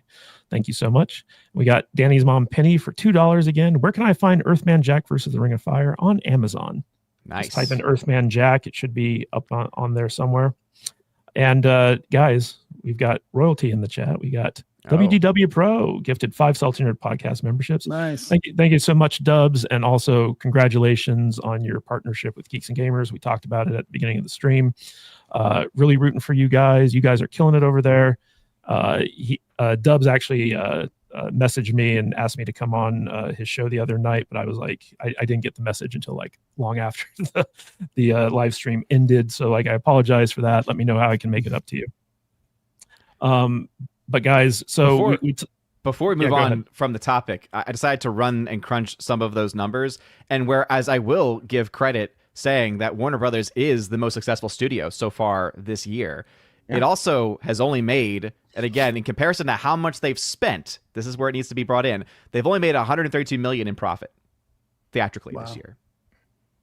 That's crazy. Disney, on the other hand, has lost $1 billion. Yeah, the only reason I said that, Odin, is that the reason I invested in Warner Brothers was because of that. And I doubled my money this year. It's the only investment that did well. Meanwhile, Disney continues. How much did you lose from Disney, though? That's the real quick. Did it offset the Disney losses? Yeah. Well, actually, I did slightly offset, actually. I would say I barely came out on top because of Warner Brothers. Disney continued to pwn me in the rear end, and Warner Brothers hooked it up. And I think that, and it did drop recently after the Ellison nonsense, but now it's on an upward swing, and it's crazy. I sold and then went and bought again on the dip, and I think that we might get to a split where I'll make money once again on Warner Brothers. So I'm very happy with Warner Brothers. I'm happy with their content, and I'm happy with their stock price. Brian, you need to like just pull your money out of Disney, because then you could reinvest it in something that will make money. And also with your luck, it'll help Disney rebound, and they'll start making money and start making better movies and stuff. Right. Once you pull your money out. Once I leave as an investor, everything's going to be fine, guys. That's exactly right. It's all on your shoulders, Brian. It's all your fault. It's my fault. Right. Yeah. All right. You know what isn't Brian's fault is how Hollywood is continuing to basically be in their death spiral. I want to talk a little bit about what I see as the upcoming death of Hollywood, because they're slowly and steadily losing their stranglehold on the levers of power of entertainment. And what I mean by that is it used to be Hollywood controlled, number one, the financing, and number two, the distribution of content. And even if you could get financing to do your stuff independently, the challenge was always the distribution. It's about getting it into theaters, getting it into home video, getting enough people to see it to recoup your investment so that you could continue to make stuff. And the last time we really saw kind of like a surge in that was like in the late 90s, when the independent film movement kind of happened, and you had like people like Robert Rodriguez and Kevin Smith and stuff like that doing these low budget indie films that were making hundreds of millions of dollars. And Miramax was there to like pick up indie films and get them into theaters and stuff like that. But then Hollywood basically bought out Miramax and put an end to like this whole indie film movement. And so like we went back to like the typical like Hollywood stranglehold on the levers of power. But what's happening right now is really interesting. I want to bring a couple things to people's attention here. Then I want to throw it to the panel to kind of get their take on this stuff, because like this is the type of thing that Hollywood's sleeping on, and it's gonna bite them in the butt. Like Tom Connors, before he left, he already mentioned how Netflix is forming a deal with AMC theaters, because AMC is, the theater chains really want to try to get people back into the theaters. They've seen a lot of success with like the Eras tour, like Taylor Swift's concert movies and Fathom events and stuff like that. So live events at movie theaters have been doing really well, as opposed to the typical Hollywood fare. But the fact that Netflix can now get their stuff directly into like the biggest theater chain in America, that's a big deal, right? Because now all of a sudden a streamer is now competing with actual studios for like butts and seats. And as has been proven with like K-pop Demon Hunters and some of those other offerings, it creates another revenue stream for these streamers that they weren't tapping into before. And so like, I think that we're going to see a lot of aggressive moves by Netflix to get their stuff in theaters. But in addition to that, it was just announced that Spotify has signed a deal with Netflix. Like they pulled a Geeks and Gamers and Park Place type thing where like they partnered up together, and basically Netflix or Spotify is going to be distributing video podcasts to Netflix. So Netflix is going to have a section of their app dedicated to video podcast, and they're basically, it's a licensing deal where Spotify is going to be publishing at first a curated amount of shows of video podcast onto Netflix. Now, what this opens the doors to is when Spotify first started rolling out the video podcast option, again, they did it with a select few number of creators. But then as they got their feet underneath them and came to build out the technology and stuff like that, they opened it up to everyone. So now anyone who does a podcast or a video podcast can go on Spotify and publish it there. And it was a direct competition to YouTube, because it was Spotify's like first foray into video content. And now, instead of spending the time and money to build their own smart TV app and try to compete with YouTube for the living room audience, because YouTube has steadily been growing their smart TV audience metric, they just bypassed that whole thing and went to an app that already has a lot of adoption in people's homes to get their content out there. And I think like after a while, that's going to open up the door to pretty much any creator on Spotify being able to get their stuff on Netflix. And once that happens, that's going to be like a huge blow to the studio system, because it's a direct to consumer distribution model. But what's also interesting is, the reason I was not here on the show last week was I was in Texas attending a YouTube conference, and one of the big people over on YouTube was Tubi. Now, for those of you who don't know what Tubi is like, it's called a FAST app, which stands for free ad-supported television. And you can go on there. It's owned by Fox, but it's basically the biggest free TV app on smart TVs. In fact, Matt was watching it, or Dutch was watching it, before we started the show. I've been using Tubi a lot the last couple of years. It's got all kinds of stuff on there. Yeah, and basically it's a ton of free content. You just have to sit through commercials and stuff like that. But it's the typical, like traditional TV model of ad-supported content. And Tubi really needs more content to get people onto the app, get people watching so that they can run more ads to it. And at this convention I was at, Tubi was there, and they announced their Tubi for Creators program, where basically they're opening up to YouTubers or any creator really that has like good, solid, content, that particularly series-based content that people want to watch. And so like they've inked a deal with Mr. Beast. They've gotten I think 6 or 7 other creators under this program that are going to be making serialized, fictional, like story-driven content, and in some cases, like reality content, like Mr. Beast and things of that nature. And it's not exclusive, right? Like this is all stuff that, Mr. Beast had on YouTube, and he's just cross-publishing it to Tubi. And Tubi said that basically 30% of their audience never watches YouTube, right? Or hasn't seen anything from YouTube. Ooh. So there's a chunk of the Tubi audience that is strictly, Tubi, which is interesting because like these YouTubers can now gain access to those eyeballs. But what's really interesting is that, if Tubi were to just open the doors for user generated content, all of a sudden YouTube now has a competitor, because what Tubi does is they share, so that the people who publish to Tubi keep all the rights to the stuff that they publish, and they share in the ad revenue. And so it's basically kind of like YouTube's monetization system.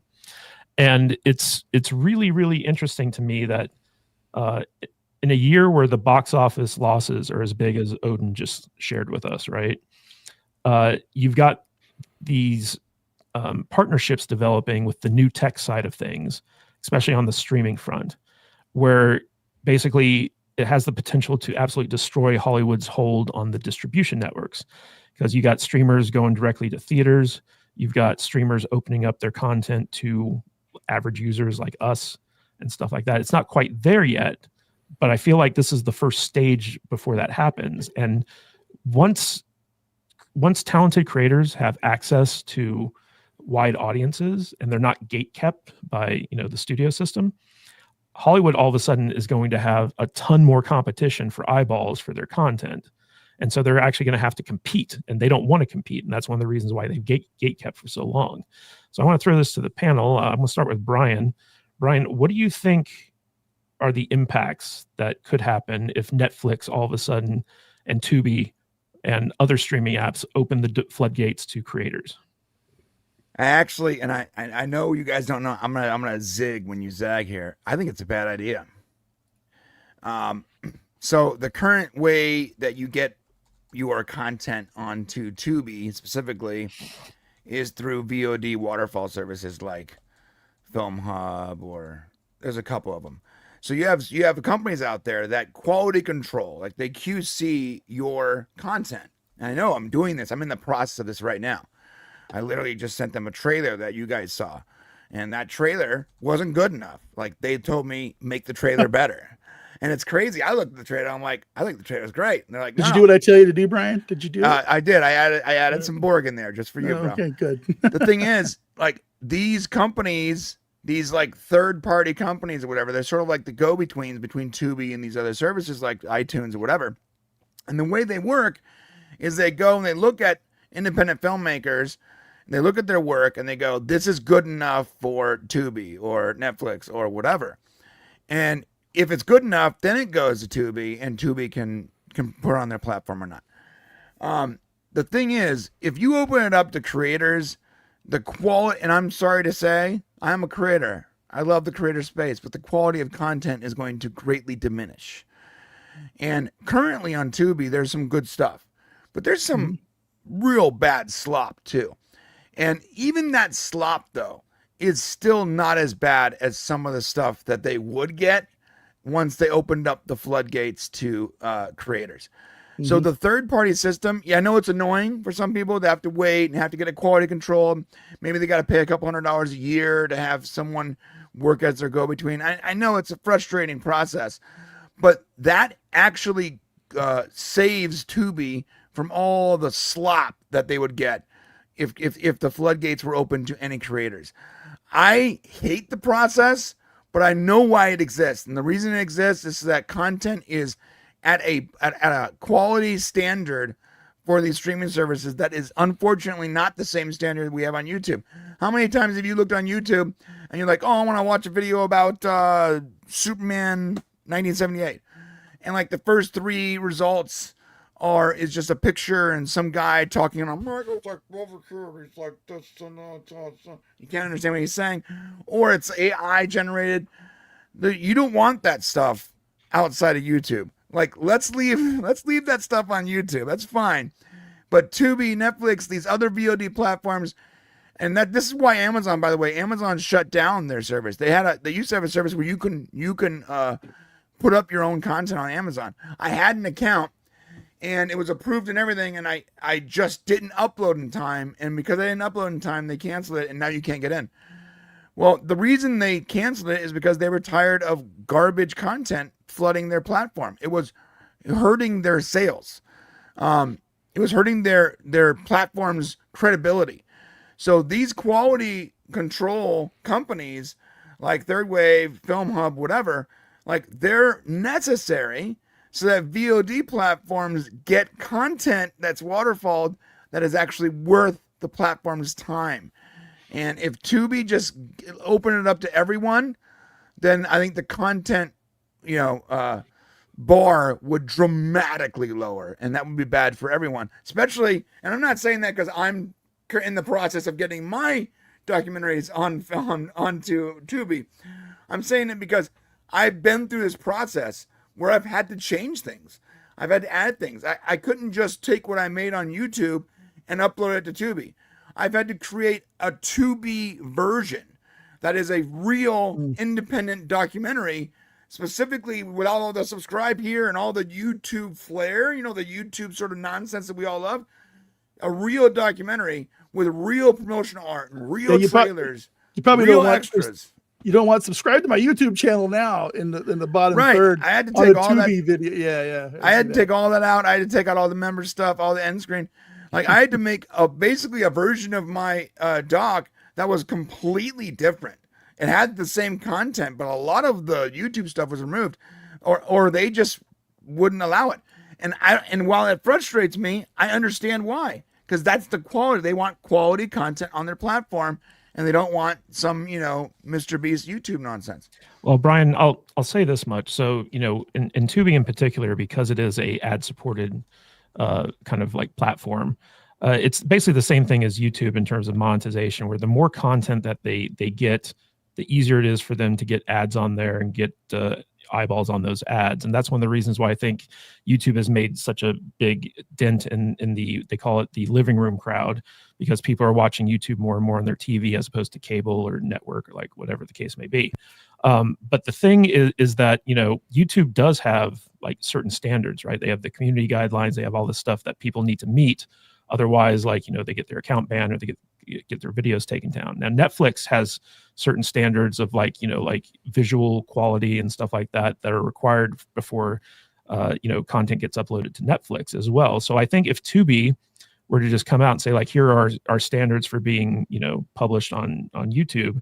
And I know for a fact that they want more narrative driven stuff. So like, a talk show like ours probably wouldn't be the best fit for Tubi. But, if we had like a series of stuff that we wanted to put up there that told the story or was episodic in some nature or something like that, as long as we met the standards by which they set out, the quality standards, they'd probably like publish it, right?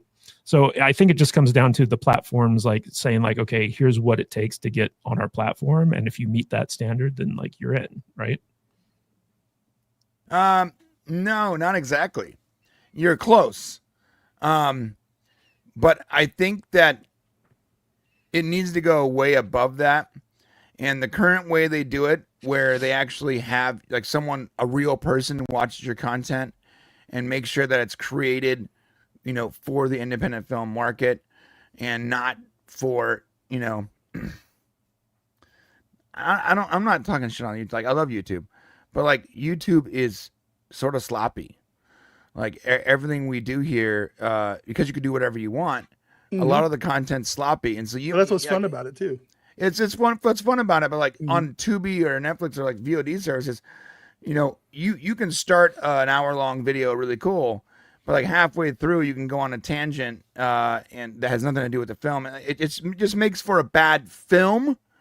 Makes great for YouTube, but a bad film.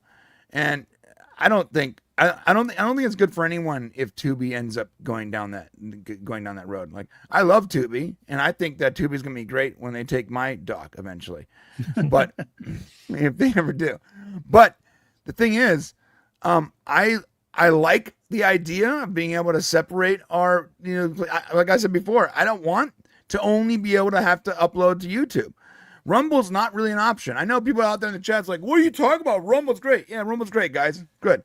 It also has about 3% of the market share that YouTube has, and their ads don't pay jack crap, and the algorithm favors a very particular type and group of people. It's not going to favor they my videos. They handpick people on the front page too. That's Right, the only front page is like the only thing that will actually get you any traction, and they handpick you for that. Right. So I put up a documentary that gets a couple million views on YouTube because people like it, and I put 5 months of my life into it, and I put a lot of effort and time and research, and that same exact video gets 300 views on Rumble. Yeah.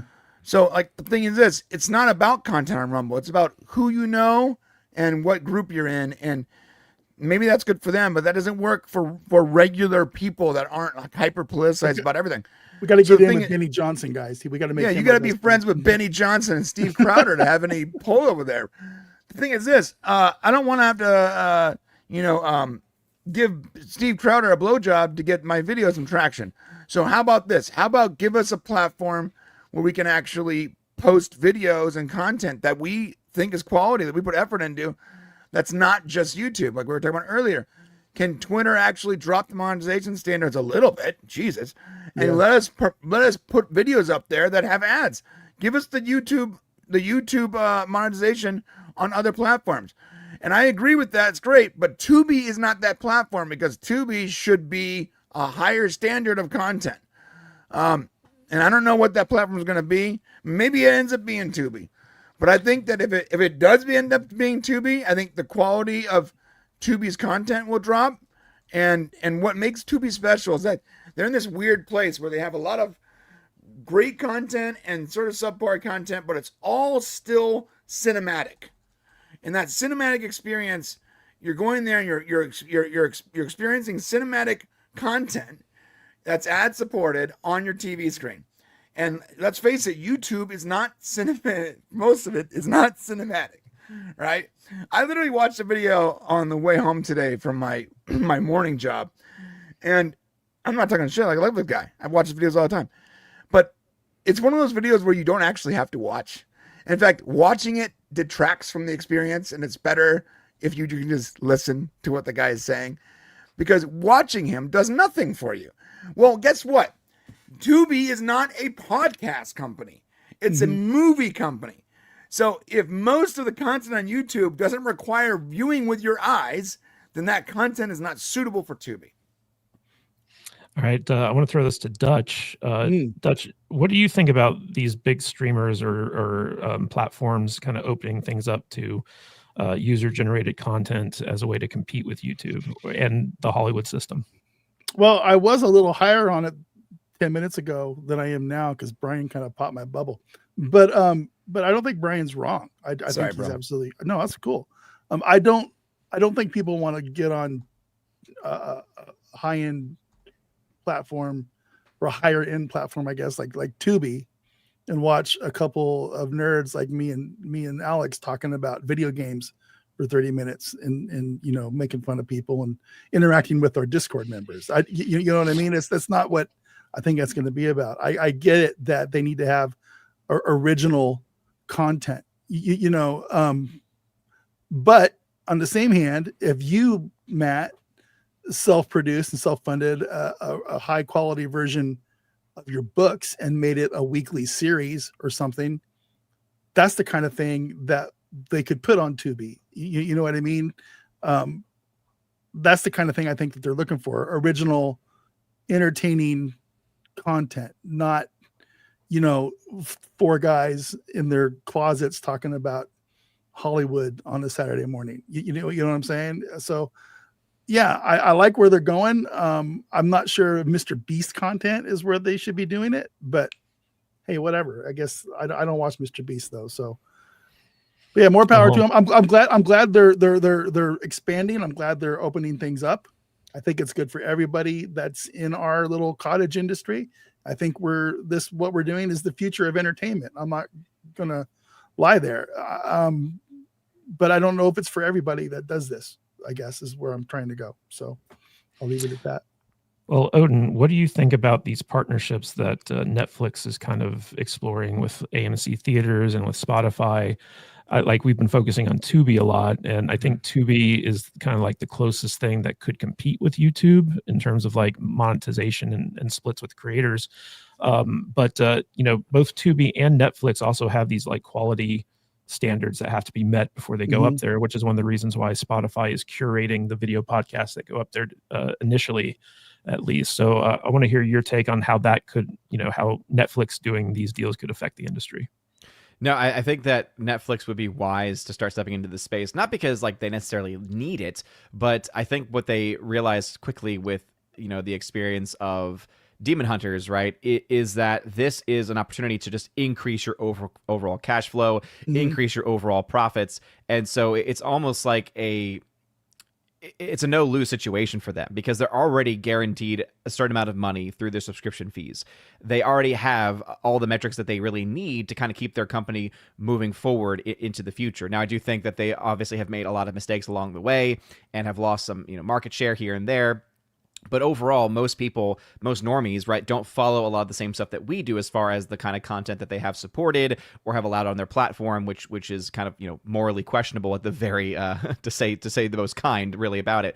But the fact is that they still are the largest streamer out there, and they've just got so much money at this point that they can just do whatever they want when it comes to that kind of content, unfortunately. But I think that, again, that would be a huge benefit for them to put out their biggest properties, their most successful streaming properties out in theaters. All that it really does is just bring them in more money. It doesn't really require them to spend a whole lot more to do that, except for whatever processing fees they might have to actually pay to get it onto a drive, right, to put to the theaters themselves. But that itself would not really cost a whole lot extra money that would not be made back within a few seconds, right, of being actually in theaters and actually starting to have any pre-sales for the actual movie itself. So I think that they should do that personally. I think that would be probably the best thing for them to do. And I think that, any of the other streamers out there that aren't the likes of Disney, which again did everything wrong in many respects, would benefit from doing that. Well, one of the interesting avenues that I think, especially as AI is coming along, is where you have scenarios where you have high quality, AAA quality movies or TV shows made by small teams of creators, kind of like indie filmmakers using AI, where they can do all the special effects and sets and actors and stuff like that, just all computer generated. They get it up on a platform like Netflix, right? Where it's all self-produced. Netflix doesn't have to pay anything for it. But then once they see the metrics and Netflix knows that there's an audience for this stuff, they then choose to put that out in theaters. And all of a sudden these small creators, these small teams are getting theatrical releases for their stuff and splitting revenue with Netflix. And Netflix didn't have to spend any money to acquire that stuff, right? It was just something that a user uploaded. So I think that's a possibility going down the line that could be really interesting. But it all comes down to this, guys. Right now, we're at the cusp, the very beginning of the downfall of Hollywood, right? We've known that Hollywood's been screwing the pooch for a long time, but their losses were always offset by, the BlackRock ESG stuff and things of that nature. Now that the tables are turning, we're seeing that Hollywood's being held accountable for their poor choices, their poor money management. But we're also seeing things are starting to line up here that are showing us that Hollywood's days are numbered if they don't change and adapt, right? And that brings me to the last topic that I want to talk about today, which is Hollywood versus OpenAI. So we've got this story here, and shock him. There you go.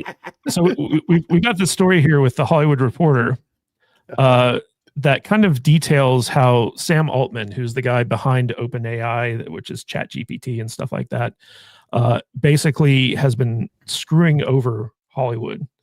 And it just came out, I think it was last week or 2 weeks ago. They dropped their new Sora generative video model, Sora 2. And they also have a new app for it and stuff like that.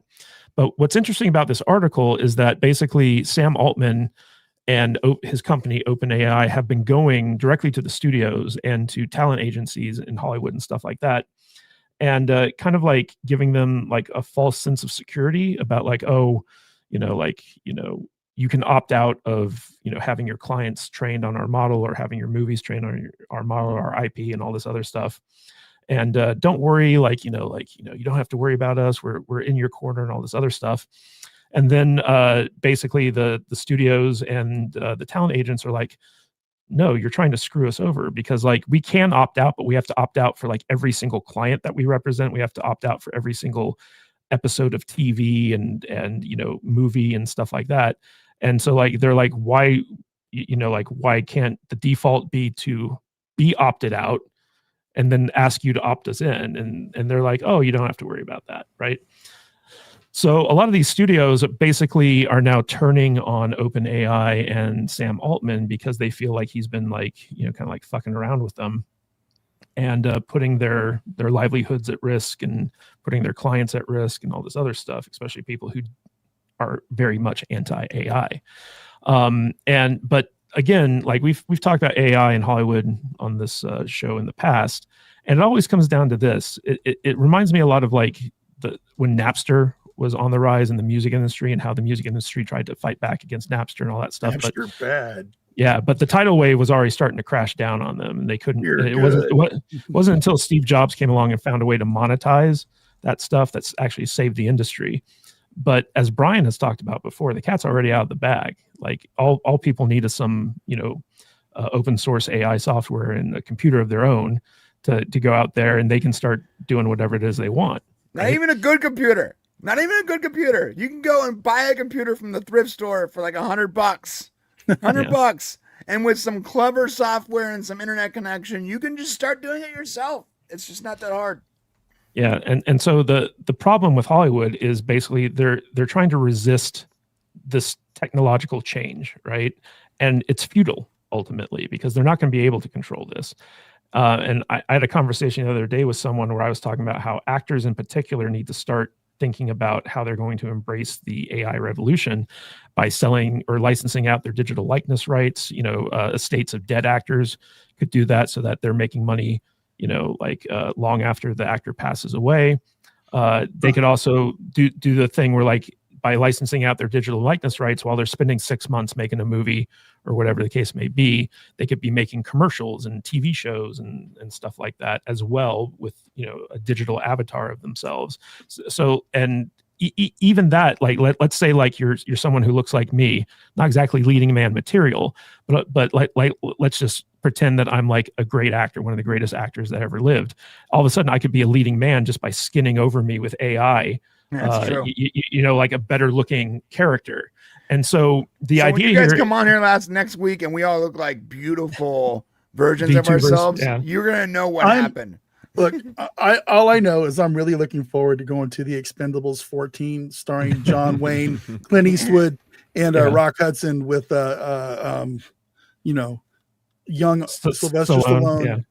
It's going to be wild. But I mean, like, these are the type of opportunities that AI represents. And a lot of people are like, oh, it's going to put so many people out of a job. But then there's going to be so many other jobs for prompting, because prompting is the new coding when it comes to like AI stuff, right? So studios, instead of effects houses and like, Teamsters unions and stuff like that, they're just going to start hiring prompters to be part of their production houses. And we even covered a story not too long ago about a digital actress, an AI actress, who was, going to be picked up by an actual talent agency to be put out there. And so, like, essentially, what that tells us is that people are aware that if you create a parasocial relationship with a certain type of character, and that character appears in a bunch of different movies as other characters to strengthen that parasocial relationship, there's value there. And so if you can control a stable of those, it's basically the same thing as actors, right? Like you can wield a lot of power, because like people will show up to see like the latest movie that this character is in because they like the character or like whatever, right? Just like an actor. So I feel like in addition to the user generated content, the lack of control over distribution, the massive monetary losses that they've been suffering, in addition to all that, we now have this new disruptive technology that's giving more creative power to individuals to create stuff that could on many levels compete with multi-$100 million Hollywood productions. So Odin, what do you think of this revelation that Hollywood, hates OpenAI, hates Sam Altman, and is trying to fight back against him from, training his models on all their stuff? I mean, it's not surprising, but it also helps to, remind everybody about all of the strikes that they went through and how little foresight a lot of the agreements that they ended up making had. And we mentioned this on Friday Night Tights last night, that there's a good chance that you're going to end up seeing another strike next year, because I believe the contract that was signed goes up next year. And so you're going to see probably some more strikes happening with at least the Writers Guild. And it'll be interesting to see exactly how Hollywood studios go forward in their discussions with those writers, because whereas I can see a lot of big voices, especially those that are on the more creative side, especially with writers, obviously fighting against the use of AI by studios and other things like that, it'll be interesting to see, because studios might say, hey, we could save a ton of money by just not really giving them nearly as much money. Or at the same time, the writers could also end up being like, hey, you know what? Maybe we need to start relying on these things a bit more to help us out a little bit. It'll be interesting to see exactly which direction each one ends up going in. But I think that no matter what, quality is probably not going to get any better anytime soon. And that's sad. The Hollywood fight against AI is really fascinating to me. And the reason I think it's fascinating to me because I know in the end, they're not going to win. AI is here. It's not going anywhere. And whether it's next year or 20 years from now, our entertainment is going to be dominated with AI created characters and entertainment. It's just the way it is. It's not going to change. So these actors and these unions out there and everything, they need to shit or get off the pot, basically, is what they need to do. They need to come to an understanding that it's here. You know what I mean? It's crazy to me that I understand they want to get paid and they want to work, but they gotta have to figure out a way to work with it. So I don't know. Yeah, man. It's wild. Brian, one of the interesting aspects of this to me is that, like, even if unions kind of like negotiate with studios to be like anti-AI or refuse to use AI, what AI really does is it's a great equalizer in terms of like production. So someone like you, Brian, for instance, could sit down and make an entire season of a new Star Trek show using AI and maybe like a small team.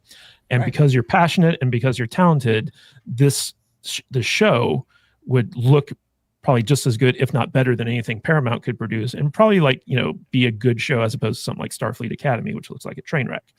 But then because you've made it, right, you could go to a studio, pitch it, be like, hey, look, here it is. Just buy it from me, and use it. Right. Whereas before, like, you had to go and you had to pitch based off of like just like an idea or like how charismatic you are. But with AI, you can actually create the thing that you're talking about super cheap and then present it as an acquisition to these studios. So you bypass the whole like AI thing by saying like, oh, this other guy created it with AI and we're just acquiring it. And so all of a sudden studios can get stuff cheaper, better, and creators can make stuff way better than Hollywood could for a fraction of the price. Yeah, no, you're totally right. It allows people that are creating. So yeah, you're gonna have a lot of slop, but real creative people, like, the barrier of entry is dropped. You can actually create things and create really cool content that those people wouldn't have had the budget or the ability to do before, because it costs a lot of money in specific software and tons of really expensive barriers of entry. I think that Matt's Dutch is totally right. Cat's out of the bag. Either you work with it or get out of the way. Yeah. But it ain't going nowhere, dude. And every studio tomorrow can say, okay, guys, we're not using AI for anything. And every network and TV show and every creative business out there, every company that creates content can all decide to never use AI again. OpenAI can go out of business, and every other business out there that's creating tools for AI can all close shop tomorrow. And guess what? It's already here. AI is still here because anyone can do it. Anyone with the knowledge and a little bit of equipment can create their own AI, whether it's text-based, video generation, image generation, project, task-oriented, whatever. You can run AI. I have AIs running on my system right now as I'm speaking to you. Right. It's just, it makes, honestly, man, it makes life easier. For everybody at every level that does any kind of this thing. I'll do a podcast for the gaming channel. right? Well, Alex will edit it, and I'll load it up, and I'll do all the YouTube information. And sometimes my brain, I just like, man, I need to come up with a title for this thing. So I'll just go to ChatGPT and I go, give me 20 funny titles for this podcast. We talked about this, and give me 20 negative ones, you know, and then it'll shit out these things. And then I'll go, oh, that's a really good idea. I wish I had thought of that. And then I'll just take it and put my own spin on it or whatever. You know, you got to use these things as a tool. Yep. You know, it is what it is, man. And it's not going away. So Well, the big warning sign I see when it comes to Hollywood is really that they're trying to resist it as opposed to trying to figure out ways to adapt with it. Exactly. Like exactly a lot of these talent agencies should be figuring out, okay, how do I protect my clients by licensing out their rights? Like the big Sora app, right? The Sora app that was just released.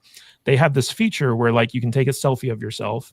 It'll create an AI avatar of you, and then you can set usage rights. So you can say like it's private, only I can use it, or you can set it to be like public and everyone can use it. And I think I was telling you, Matt, the other day that if somebody who wants to be famous, who's a good-looking person, right, made their AI avatar available to everyone to make content with, as long as like there were some guardrails where like you couldn't use it for like porn or like whatever. That person could go viral and raise their star power profile simply by allowing their AI rights to go out to people to use it in general. And so Hollywood should be figuring out, okay, how do we monetize this stuff while protecting our assets and, you know, adopt this inevitable technology as opposed to trying to like fight against it? Because like it's the same thing that the music industry was facing back when the MP3s were gaining power.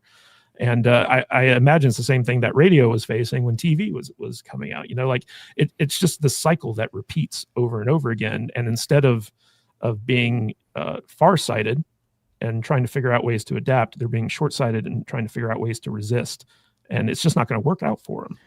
Right, and I think they're deploying their bots online too, because most of the people I speak to, like in person, or you know, real people that we chat with online.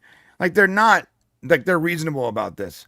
I understand there's slop out there. I understand there's gonna be guardrails. We all have this pretty much the same opinion. But then you also have like the real crazy psychopaths that like attack anything with any hint or any stink of AI. And it's almost like zealous. And I understand people hating it. Sure. Look, Brian, I don't mean to interrupt you, but you know, I get it. I understand. Even on this show, you know, at the beginning of this show today, Matt put in that stupid ass Gene ad of me, you know, dancing around and frolicking. You got good genes. But I got good genes, and that I understand the humor, and it's okay. I don't care if he plays it all the time. But that other one of you and me dancing, I would have gotten a fucking lawyer if he had played that thing one more time, because it's terrible. And you know, and there does need to be some oversight. But you know, these people, they need to understand that their likenesses are going to get used, and maybe give them some final say through their agencies or whatever. If they need to work with it, they need to work ahead of it, because it's going to be used no matter what. In fact, I can take anyone's likeness right now and create things without a license agreement. So you know what? Maybe if I do use it, maybe I should pay for it. I told Matt, who used my likeness without permission, by the way. He did not go through my agency to use my thing. He did, Dutch. He actually asked me, and I said it was cool. Oh man, you did that. But anyway, you know, I said, bro, can you please not put that up there anymore? It's like, if you want to do that, remake it, and I'll go change my clothes so I don't have like food dribbling down the front and shit in my beard. Okay, you know, it's just like he literally bushwhacked me at the studio one day, guys. He goes, "Hey Matt, stand against that wall," and I'm like, "Oh, okay." And he goes, "Snap" with his picture with his camera, and I'm like, "Oh, what did you just do?" But then I just kind of forgot about it. 6 weeks later, we got the stupid dance video, and I'm like, "Oh, that's what he did that for, you son of a bitch." But yeah, I get it. I do get it. I understand people being nervous and about what their likenesses are going to be used for. So there needs to be just a way for them to approve of things, and it is what it is. I don't or everything's going to turn into an entire movie cast with Tilly Norwood and her make-believe friends. You know, that's going to happen too. You know, it's just, It's just another. It's an animated video that doesn't look animated. That's where we're going, and I think it's kind of cool. So I don't know. All right, real quick, guys, before we get out of here, did anyone see the Pendragon Cycle trailer Yes. this week? No. Just Odin, what was your take on that? I thought, I mean, it looked fine. Like the quality of it looked okay.